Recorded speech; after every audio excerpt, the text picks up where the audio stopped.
Puji Tuhan.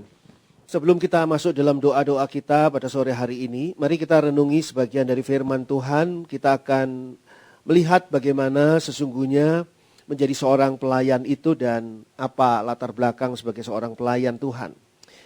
Mari kita buka Kejadian 39. Kejadian 39 ayat 3 dan ayat yang keempat. Kejadian 39 ayat 3 dan 4. Setelah dilihat oleh tuannya bahwa Yusuf disertai Tuhan dan bahwa Tuhan membuat berhasil segala sesuatu yang dikerjakannya, maka Yusuf mendapat kasih tuannya, dan ia boleh melayani dia. Kepada Yusuf diberikannya kuasa atas rumahnya, dan segala miliknya diserahkannya pada kekuasaan Yusuf. Ya, kalau kita lihat kisah Yusuf ini adalah seorang anak konglomerat, yaitu anaknya Yakub. Dan dia adalah anak yang paling disayangi oleh Yakub. Jadi kita tahu bahwa Yusuf ini adalah seorang yang sesungguhnya tidak punya latar belakang bekerja sama sekali. Karena dia disayangi oleh orang tuanya yang adalah seorang konglomerat. Tapi karena Yusuf dibenci oleh saudara-saudaranya, sehingga Yusuf akhirnya dijual kepada pedagang-pedagang Midian untuk menjadi budak dan dijual ke Mesir, dan kita tahu dia dibeli oleh Potifar. Jadi Yusuf sebetulnya tidak punya prestasi apa-apa. Jadi kalau kita tahu bagaimana pada zaman itu orang yang membeli budak akan melihat tulang dari orang yang akan dibeli ini. Juga melihat bagaimana kekuatan rahang, kekuatan otot dan sebagainya dari calon budak ini yang akan dibelinya.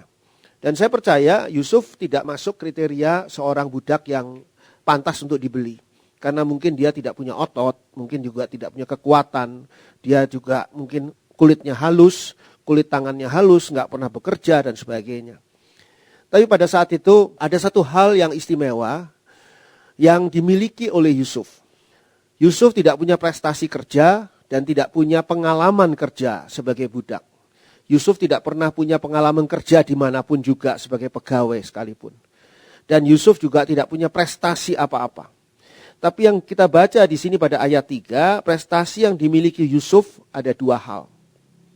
Pertama adalah Yusuf disertai oleh Tuhan. Ini adalah satu kondisi yang luar biasa. Mungkin Yusuf tidak punya pengalaman, tapi Yusuf disertai oleh Tuhan. Mungkin Yusuf tidak punya jam terbang, tetapi Yusuf disertai oleh Tuhan. Dan yang kedua adalah Tuhan membuat Yusuf berhasil. Jadi walaupun dia mungkin belum banyak belajar, belum banyak menjalani tugas-tugas, tapi Tuhan membuat Yusuf berhasil. Dua prestasi ini penting. Mungkin kita tuh seperti Yusuf. Kita tidak punya pengalaman dalam melayani Tuhan. Kita juga tidak punya prestasi apa-apa dalam melayani Tuhan. Mungkin juga kita bukan pelayan Tuhan yang handal, yang baik, yang cekatan dan sebagainya. Tapi kalau kita disertai oleh Tuhan dan Tuhan membuat kita berhasil di dalam pelayanan kita, ini adalah sebuah prestasi yang luar biasa. Memang bukan dari kita prestasinya. Prestasinya adalah dari Tuhan. Tuhan yang menghadirkan, menanamkan prestasi itu dalam kehidupan kita. Sehingga kita sebagai pelayan Tuhan perlu sekali minta pada Tuhan, Tuhan sertailah aku. Khususnya pada saat aku melayani Tuhan. Tuhan sertai aku ketika aku mengerjakan tugas-tugas yang Tuhan berikan di dalam pelayanan sebagai pelayan Tuhan. Dan yang kedua kita perlu berdoa, Tuhan jadikan aku berhasil di dalam pelayanan. Jadikan aku berhasil ketika aku memainkan alat musik untuk memuji Tuhan di dalam ibadah besok. Jadikan aku berhasil ketika aku memimpin pujian pada ibadah besok atau Rabu. Jadikan aku berhasil ketika aku harus membawakan firman Tuhan pada ibadah besok ataupun Rabu. Ataupun tiap ibadah yang lain. Jadikan aku berhasil ketika aku menyambut jemaat. Ketika aku mengedarkan kantong kolekte. Ketika aku melakukan setiap bagian dari pelayanan. Karena inilah prestasi kita. Prestasi Yusuf bukan datang dari dirinya sendiri. Tapi prestasi Yusuf datangnya dari Tuhan. Yusuf disertai oleh Tuhan. Dan kedua adalah Tuhan membuat Yusuf berhasil. Dua hal ini sangat istimewa. Sangat-sangat istimewa dan sangat penting bagi kita sebagai pelayan Tuhan. Lalu kita lihat bagaimana Potifar. Di Dikatakan di sini pada ayat 4 bagian awal, dikatakan begini. Maka Yusuf mendapat kasih tuannya. Tuannya ini adalah Potifar. Ada kasih dari Potifar. Kasih yang mendahului keputusannya Potifar untuk memilih Yusuf menjadi pelayannya. Saudara dan saya, kita dipilih bukan oleh manusia. Kita dipilih oleh Tuhan. Mungkin memang melalui instruksi-instruksi manusia. Tetapi sesungguhnya kita dipilih oleh Tuhan. Kalau bukan Tuhan yang memilih kita, mungkin kita sudah setiap saat bisa dihentikan dari pelayanan kita. Tapi kalau Tuhan sudah memilih kita, maka tidak ada yang bisa menghentikan pelayanan kita. Dan tahukah saudara dan saya bahwa sebelum Tuhan memutuskan untuk memilih kita menjadi pelayannya, dasar dari Tuhan memilih kita adalah kasih. Karena Tuhan mengasihi kita. Kita bukan dipekerjakan oleh Tuhan sebagai pelayan Tuhan karena Tuhan mau mengambil keuntungan dari kita. Bukan. Tapi karena Tuhan mengasihi kita. Jadi pelayanan ini adalah sesungguhnya anugerah. Anugerah dari latar belakang kasih. Karena Tuhan mengasihi kita, maka Tuhan menganugerahkan kepada kita kesempatan dan kemampuan untuk melayani Tuhan. Dan itu pun seperti yang diterima oleh Yusuf. Yusuf disertai oleh Tuhan dan Tuhan membuat Yusuf berhasil. Jadi kita diberi anugerah untuk melayani Tuhan, diberi kesempatan untuk melayani Tuhan, dan Tuhan memberi kepada kita kemampuan untuk melayani Tuhan, yaitu dengan disertai oleh Tuhan dan Tuhan membuat pelayanan kita berhasil. Bisa jadi mungkin menurut penilaian manusia, pelayanan kita mungkin biasa-biasa saja atau bahkan mungkin tidak berhasil. Tapi kalau kita melayani Tuhan dengan sungguh-sungguh, karena kita tahu bahwa ini adalah anugerah Tuhan, saya percaya Tuhan menyertai kita dan Tuhan membuat kita berhasil dalam pelayanan kita. Tidak peduli diakui atau tidak diakui oleh manusia, tetapi sesungguhnya pelayanan kita di hadapan Tuhan berhasil. Karena Tuhan menyertai kita. Kasih dari Potifar mendahului keputusannya untuk memilih Yusuf menjadi pelayannya. Itu yang kedua. Yang ketiga dikatakan di sana, maka Yusuf mendapat kasih tuannya dan ia boleh melayani dia. Yusuf boleh melayani Potifar. Kalau ada pernyataan begini berarti ada juga pernyataan yang di mana seseorang itu tidak boleh melayani Potifar. Atau oleh Potifar dianggap tidak layak untuk melayani Potifar. Potifar ini adalah petinggi negeri di Mesir. Dia adalah orang kaya. Berarti dia mungkin punya banyak pegawai. Dia mungkin juga punya banyak budak. Yusuf bukan satu-satunya budak. Yang lain tidak boleh melayani Potifar. Hanya Yusuf yang boleh melayani Potifar. Ini adalah kondisi yang ada yang diberikan pada Yusuf dan status pada Yusuf. Satu status yang istimewa sekali. Ini adalah anugerah. Ini adalah kehormatan bagi Yusuf. Di antara banyak pegawai dan budaknya Potifar. Banyak orang yang bisa melayani Tuhan. Tapi saudara dan saya dipilih oleh Tuhan untuk boleh melayani Tuhan. Sehingga pilihan Tuhan kepada kita untuk boleh melayani Tuhan, ini adalah sebuah anugerah dan kehormatan yang Tuhan berikan kepada kita. Kita tidak punya prestasi sekali lagi, tidak punya kemampuan apa-apa. Mungkin kita malah berada dalam kondisi yang sangat kurang. Tetapi kalau kita boleh melayani Tuhan, jangan sia-siakan hal itu. Karena itu adalah anugerah dan prestasi yang Tuhan berikan kepada kita, adalah kehormatan bagi kita. Di antara banyak orang yang sesungguhnya lebih pantas, lebih layak, lebih pandai, lebih hebat untuk melayani Tuhan ketimbang kita. Jadi harusnya kita melayani Tuhan di dalam hati yang selalu mengucap syukur. Karena sadar bahwa Tuhan, Engkau sudah menempatkan kami sangat-sangat terhormat. Yaitu menjadi pelayan dari raja di atas segala raja. Yusuf hanya menjadi pelayan Potifar.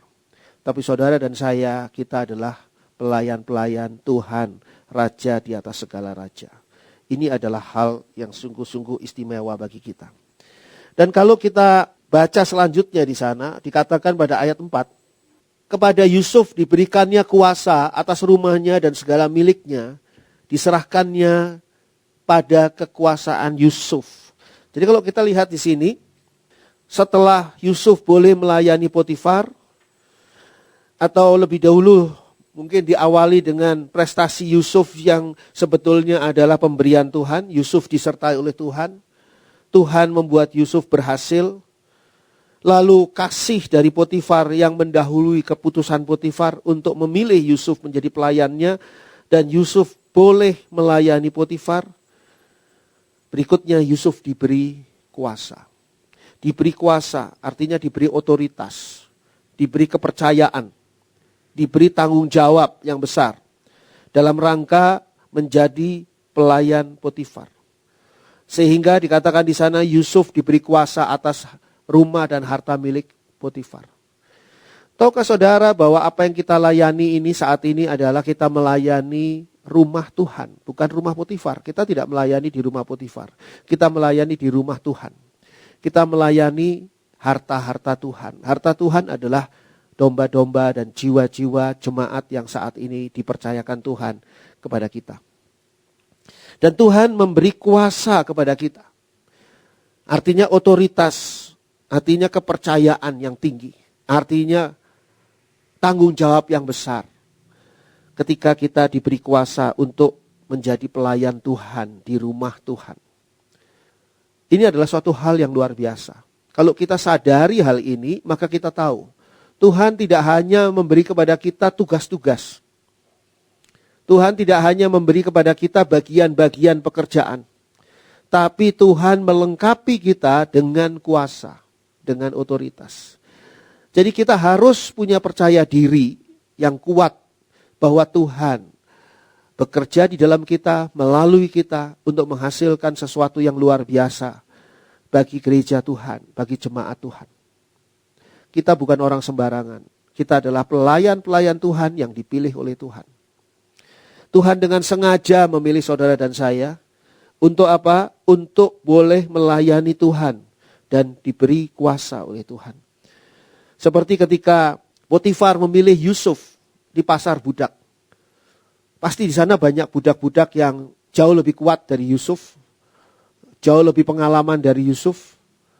Dan budak-budak ini tidak dipilih oleh Potifar. Yang dipilih oleh Potifar adalah Yusuf yang tidak punya pengalaman dan tidak punya kemampuan apa-apa. Tapi justru di sini kita lihat bagaimana Tuhan menunjukkan kepada kita yang tidak punya apa-apa yang dipilih oleh Tuhan untuk nantinya mendapatkan kuasa yang luar biasa. Saya rasa kalau Yusuf tidak diberi kuasa oleh Potifar, mungkin Yusuf juga tidak bisa mengurus rumahnya Potifar. Mau masuk ruangan ini nggak boleh. Mau beresi barang ini nggak boleh. Mau ini mesti minta izin dulu. Mau ngurus itu mesti minta izin dulu dan sebagainya. Kalau ini tidak. Yusuf sudah diberi otoritas sebesar-besarnya oleh Potifar untuk menjadi pelayan Potifar di rumah Potifar. Jadi inilah kita. Kita pada dasarnya seperti Yusuf yang mendapat tugas pelayanan sebagai anugerah Tuhan, sebagai kehormatan yang datangnya dari Tuhan. Tapi ada pesan penting di sini dari Tuhan Yesus kepada murid-muridnya. Kita ini adalah murid-murid Tuhan Yesus, kita ini adalah pelayan Tuhan Yesus, maka ada pesan penting dari Tuhan Yesus bagi kita semua. Lukas 17 ayat 10. Lukas 17 ayat 10. Demikian jugalah kamu. Apabila kamu telah melakukan segala sesuatu yang ditugaskan kepadamu, hendaklah kamu berkata, kami adalah hamba-hamba yang tidak berguna. Kami hanya melakukan apa yang kami harus lakukan. Kembali kepada Yusuf, saudara bisa membayangkan bagaimana perasaannya Yusuf. Ketika Yusuf dijual sebagai budak oleh saudara-saudaranya, mungkin Yusuf merasa sedih sekali, hancur hatinya, dan Yusuf juga merasa masa depannya sudah tidak ada lagi. Tapi saudara bayangkan bagaimana ketika Yusuf dipilih oleh Potifar dari antara para budak yang dijual di pasar budak saat itu, yang jauh lebih layak untuk dipilih oleh Potifar. Yusuf dipilih oleh Potifar, Potifar yang Yusuf tidak kenal. Yusuf belum kenal bagaimana sih pribadi Potifar ini. Dan pada saat Yusuf dipilih, Yusuf tidak tahu akan bagaimana nasibnya. Tapi ternyata Yusuf mendapatkan kasih dari Potifar. Lalu Potifar memberikan kepada Yusuf anugerah, kehormatan, yaitu boleh melayani Potifar. Yusuf diberi kuasa.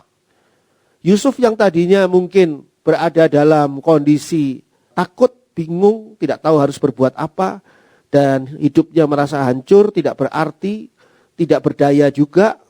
Tiba-tiba dia mendapatkan satu posisi yang terhormat. Dia mendapatkan posisi yang tinggi di rumah Potifar. Dia dihargai di rumah Potifar. Mungkin dia dihormati oleh seluruh pegawai Potifar dan juga budak-budak yang lain. Walaupun dia masih muda usianya, walaupun dia masih junior, orang baru di tengah-tengah rumahnya Potifar, tapi dia mungkin dihargai oleh orang-orang di rumah Potifar. Bahkan Potifar sendiri mempercayakan hartanya dan juga rumahnya kepada Yusuf. Yusuf bisa berada pada posisi yang berbahaya bagi perasaannya. Apa sebabnya? Karena dia bisa menjadi orang yang sombong. Yusuf bisa menjadi orang yang sombong karena mendapat anugerah sebanyak itu dari Potifar. Yusuf bisa menjadi orang yang arogan. Yusuf bisa menganggap rendah semua rekanan-rekanan kerjanya di rumah Potifar. Yusuf bisa merasa diri paling berkuasa di rumah Potifar. Karena Potifar sudah mempercayakan segala sesuatunya kepada Yusuf. Yusuf bisa menjadi orang yang sombong. Sebagai seorang pelayan Tuhan, kalau kita merasakan bahwa pelayanan kita ini berhasil, terpakai, dan membawa berkat yang banyak bagi banyak orang, dan juga ada juga sanjungan, pujian, dan sebagainya dari orang lain, dan sebagainya atas pelayanan kita. Kita yang tadinya tidak punya apa-apa, tidak bisa apa-apa, tidak punya kemampuan apa-apa, tiba-tiba kita menjadi satu orang yang diakui oleh banyak orang, mempunyai satu nilai-nilai yang positif, bisa saja kita menjadi sombong. Itu sebabnya Tuhan Yesus mengingatkan kepada para murid. Ayat ini berbicara kepada para murid. Kalau saudara baca pada ayat 1, Yesus berkata kepada murid-muridnya dan seterusnya.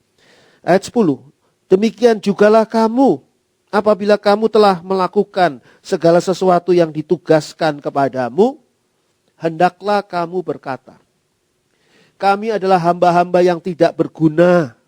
Kami hanya melakukan apa yang kami harus lakukan.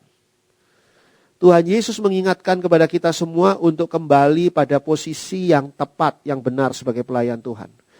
Ingat, Yusuf tidak punya kemampuan apa-apa. Dia disertai oleh Tuhan bukan karena Yusuf minta disertai oleh Tuhan, tapi karena Tuhan mengasihi dia. Dan Yusuf berhasil bukan karena dia mampu, tapi karena Tuhan membuat Yusuf berhasil. Jadi kita harus ingat bahwa ketika kita punya prestasi yang positif, yang baik di dalam pelayanan, sesungguhnya kita hanya sedang menjalani tugas pelayanan. Kalaupun itu berhasil, itu semua Tuhan yang menjadikannya berhasil, menjadikannya baik. Sehingga dikatakan di sini kita harus berkata, kami adalah hamba-hamba yang tidak berguna. Kami hanya melakukan apa yang kami harus lakukan. Tuhan Yesus tidak sedang mengajak kita untuk mengabaikan segala kemampuan dan prestasi yang Tuhan berikan. Buktinya Yusuf juga prestasinya dicatat di kitab suci untuk menjadi pelajaran bagi kita. Tapi jangan sampai prestasi dan segala sesuatu yang sudah kita capai tanpa kita sadar, dorongan untuk menjadikan kita sombong dan arogan. Sehingga Tuhan Yesus mengajak para muridnya ini untuk menjadi pelayan yang berkualitas, tetapi tetap rendah hati. Pelayanan ini adalah anugerah Tuhan. Kemampuan dan keberhasilan juga anugerah Tuhan. Jadi tidak ada alasan bagi kita untuk menyombongkan diri. Tidak patut kita menyombongkan diri atas segala sesuatu yang sudah kita peroleh ataupun sudah kita capai. Kadang-kadang hal ini memang sulit. Karena apa? Karena kesombongan itu tidak hanya muncul dari kata-kata yang sombong yang keluar dari mulut kita. Karena kita menyombongkan diri kita. Mungkin kita tidak lakukan itu. Tapi kesombongan itu jauh ada di dalam lubuk hati kita masing-masing. kita harus jujur dan koreksi diri kita. Adakah di dalam hati kita terpancing untuk sombong ketika kita mempunyai sesuatu yang lebih dari orang lain? Lebih di dalam bernyanyi, lebih di dalam memainkan musik, lebih di dalam melayani, lebih di dalam menyampaikan firman Tuhan, lebih dalam segala sesuatu. Adakah kita jauh di dalam lubuk hati kita merasakan bahwa saya lebih dari orang itu. Mungkin itu fakta. Saya lebih dari orang itu suatu fakta. Tapi jangan sampai fakta itu secara cepat membawa kita ke dalam kesombongan. Bahwa saya lebih baik dari orang itu ketika saya membaca ayat-ayat firman Tuhan misalnya. Atau saya lebih dalam hal menguasai musik dan sebagainya. Jangan sampai kita terpancing, tidak ada seorang pun yang tahu. Tapi kita tahu bahwa hati kita terpancing untuk merasakan sesuatu yang merasa lebih hebat dan lebih tinggi dari orang lain. Sekali lagi, Tuhan tidak menghendaki kita untuk mengabaikan kemampuan yang Tuhan berikan. Kita harus menyadari bahwa Tuhan sudah memberikan kemampuan ini kepada kita. Kenapa? Untuk kita mengucap syukur kepada Tuhan. Bukan untuk kita menyombongkan diri. Bukan untuk kita berpikir secara sombong atau merasa secara sombong. Coba kita perhatikan Amsal 29 ayat 23. Amsal 29 ayat 23. Keangkuhan merendahkan orang, tetapi orang yang rendah hati menerima pujian. Pada Amsal 29 ayat 23 mengatakan keangkuhan merendahkan orang. Orang yang sombong itu akan dipandang rendah oleh orang lain. Karena apa? Karena ternyata mereka itu tidak cukup dewasa rohani untuk dipercayai sebuah keberhasilan. Sebuah keberhasilan yang dipegang oleh seorang anak kecil akan disombong-sombongkan. Tapi sebuah keberhasilan yang ada di tangan orang dewasa rohani, dia tidak akan terpancing untuk sampai pada kesombongan. Dikatakan di sini keangkuhan merendahkan orang, juga merendahkan orang itu di hadapan Tuhan. Tetapi orang yang rendah hati menerima pujian. Rendah hati ini juga bisa dirasakan apakah orang ini rendah hati secara tulus atau hanya pura-pura rendah hati. Apakah dia rendah hati untuk menyombongkan diri, di balik rendah hatinya itu, di balik kata-kata rendah hatinya itu sesungguhnya dia menyombongkan diri, atau dia sedang rendah hati tetapi secara tidak wajar, karena sesungguhnya semua orang juga tahu bahwa dia itu hebat, tapi dia seolah-olah menjadi orang tidak hebat. Itu semua akan dirasakan oleh orang lain. Dan Tuhan melihat jauh di dalam lubuk hati orang ini ada kesombongan yang dibungkus dengan kerendahan hati. Oleh sebab itu kita perlu berhati-hati di sini. Keberhasilan seringkali akan membawa kita pada kesombongan. Tapi Tuhan mau memberikan kepada kita keberhasilan supaya kita bisa benar-benar memberikan yang terbaik bagi Tuhan. Kita perhatikan apa yang dikatakan oleh Rasul Paulus pada Kisah Para Rasul 20 ayat 19 bagian awal. Kisah Para Rasul 20 ayat 19a. Kisah Para Rasul 20 ayat 19a. Dengan segala rendah hati aku melayani Tuhan. Perhatikan di sini bagaimana Rasul Paulus yang adalah seorang yang sungguh-sungguh istimewa sesungguhnya, mempunyai kemampuan yang istimewa dan dipilih oleh Tuhan secara istimewa. Dia menyadari betul bahwa dia harus melayani Tuhan dengan kerendahan hati. Sehingga dikatakan di sini pada ayat 19a, dengan segala rendah hati aku melayani Tuhan. Kita harus dengan rendah hati melayani Tuhan. Sambil kita mengakui akan kelebihan ataupun prestasi yang Tuhan berikan untuk kita ucapkan syukur. Kerendahan hati ini juga jangan sampai membuat kita terpleset menjadi merasa minder. Padahal Tuhan sudah memberikan kepada kita kemampuan. Tuhan memberikan kepada kita seperti Yusuf tadi dikatakan berhasil. Tapi kita masih merasa tidak mampu berbuat apa-apa. Kita mungkin terjebak di dalam rasa minder kita. Rendah hati di sini adalah ketika kita mengakui bahwa Tuhan yang sudah menyertai aku, Tuhan yang sudah membuat aku berhasil, Tuhan yang sudah mengasihi aku, Tuhan yang sudah mengizinkan aku untuk boleh melayani Tuhan, memberikan anugerah dan kehormatan sebagai pelayan Tuhan. Tuhan yang sudah memberikan aku kuasa. Terpujilah nama Tuhan. Haruslah Dia yang semakin besar dan kita semakin kecil di hadapan Tuhan. Tuhan memberkati kita semua. Puji Tuhan.